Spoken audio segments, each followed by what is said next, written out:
दोस्तों 26 अप्रैल 2024 को वीडियो बनाकर हमने आपको बताया था कि अमेरिका के अंदर इकोनॉमिकल डेटा स्टैगफ्लेशन के संकेत दे रहा है।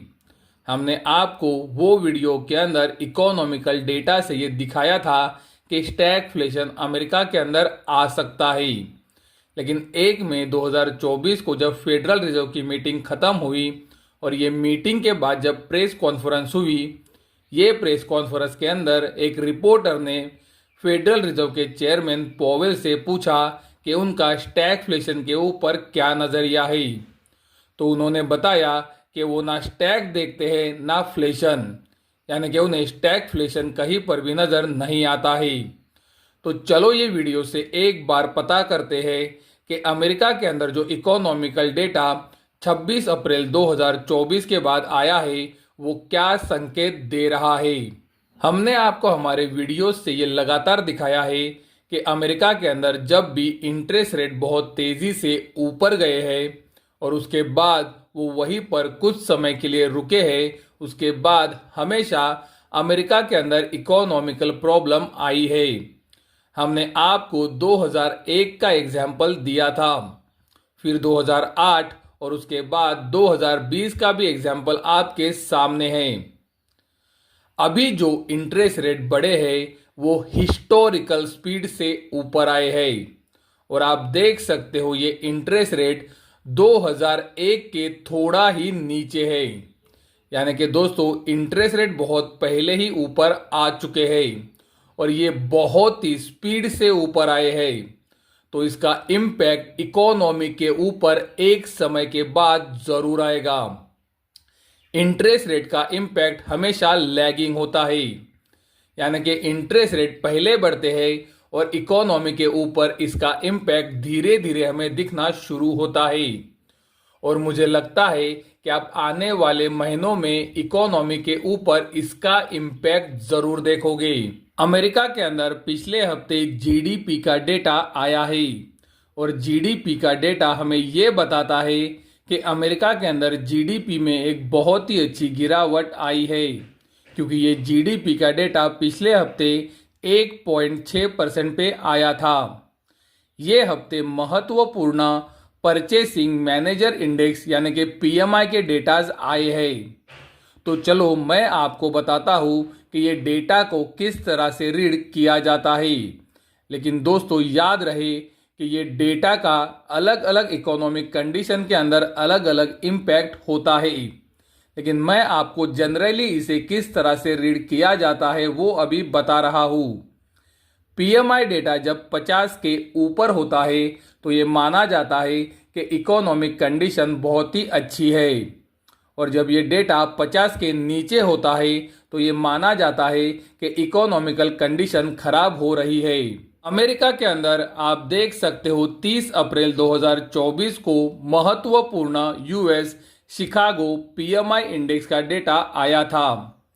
मार्केट के अंदर ये एक्सपेक्टेशन था ये डेटा 44.9 पे आ सकता है, लेकिन एक्चुअल में डेटा आया है 37.9 पे, यानी कि आप देख सकते हो ये पीएमआई का डेटा कितना खराब है। उसी तरह से दूसरा महत्वपूर्ण डेटा आया है यूएस मैन्युफैक्चरिंग पीएमआई का।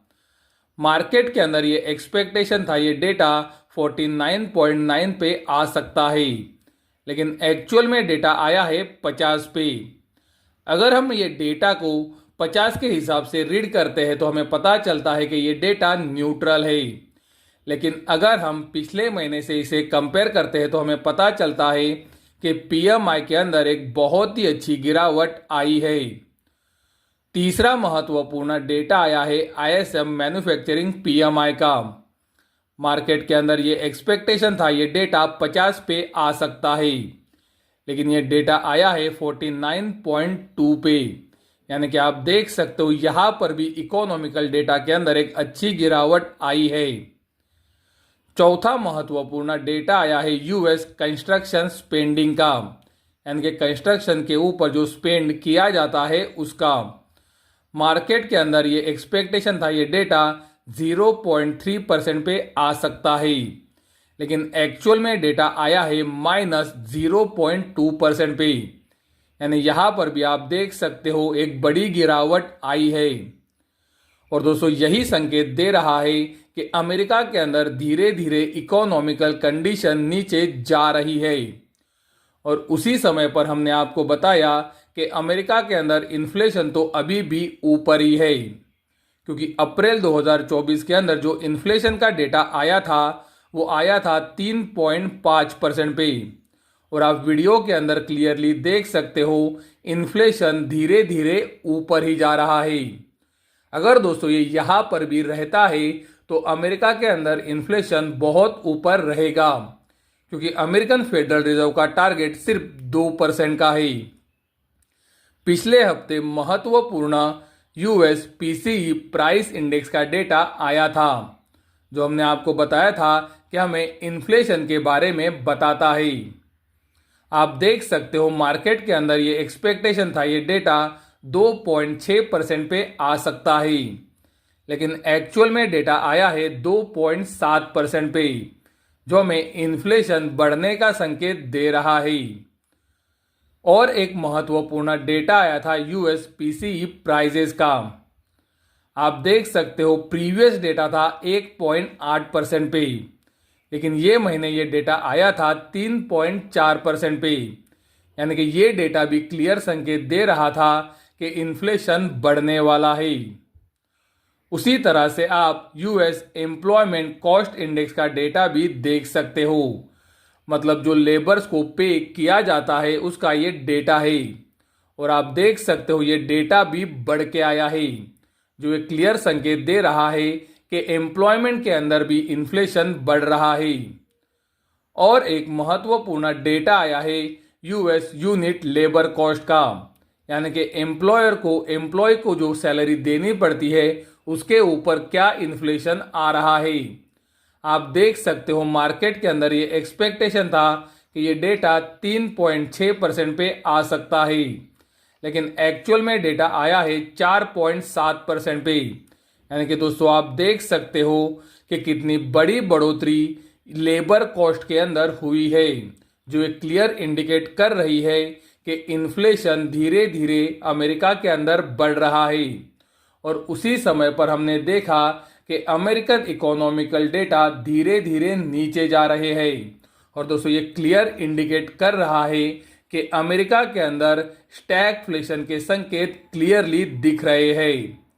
आने वाले हफ्तों में और महीनों के अंदर जो डेटा आएगा ये बात को और प्रूव कर सकता है कि अमेरिका के अंदर इकोनॉमिकल डेटा खराब आ रहा है।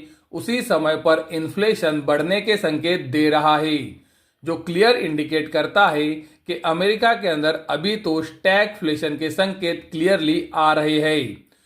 दोस्तों अगर आप हमें पहले से फॉलो करते हो तो आपको पता होगा कि फेडरल रिजर्व के चेयरमैन पॉवेल जब इन्फ्लेशन बढ़ रहा था तो कंटिन्यूअसली बता रहे थे कि इन्फ्लेशन ट्रांजिटरी है, यानी कि इन्फ्लेशन तुरंत चला जाएगा। और हम आपको वीडियो से ये लगातार बता रहे थे कि फेडरल रिजर्व गलत जाने वाला है। आप देख सकते हो 18 अक्टूबर 2021 तक फेडरल रिजर्व ये लगातार बोल रहा था कि इन्फ्लेशन ट्रांजिटरी ही है। और आप देख सकते हो फिर 4 दिसंबर 2021 को उन्होंने बताया कि इन्फ्लेशन ट्रांजिटरी नहीं है। लेकिन दोस्तों वो समय तक इन्फ्लेशन अमेरिका में 7% तक ऊपर आ गया था। दोस्तों मैं आपको यही बताना चाहता हूं कि मैं उम्मीद करता हूं कि ये बार फेडरल रिजर्व के चेयरमैन पॉवेल गलत ना जाए, क्योंकि दोस्तों अमेरिका के अंदर इकोनॉमिकल डेटा ये क्लियर संकेत दे रहे हैं कि अमेरिका के अंदर स्टैगफ्लेशन के संकेत आ रहे हैं। उसी समय पर फेडरल रिजर्व के चेयरमैन ये बोल रहे हैं कि उन्हें स्टैगफ्लेशन नहीं दिख रहा है। तो मैं ये उम्मीद करता हूं कि वो सही जाए और स्टैगफ्लेशन ना आए। लेकिन दोस्तों अगर स्टैगफ्लेशन आता है तो अमेरिका के अंदर बहुत बड़ी इकोनॉमिकल प्रॉब्लम आने वाली है। और हमने आपको 26 अप्रैल 2024 के वीडियो में क्लियरली दिखाया है कि गोल्ड और सिल्वर किस तरह से तेजी से ऊपर जाते हैं जब स्टैगफ्लेशन आता है।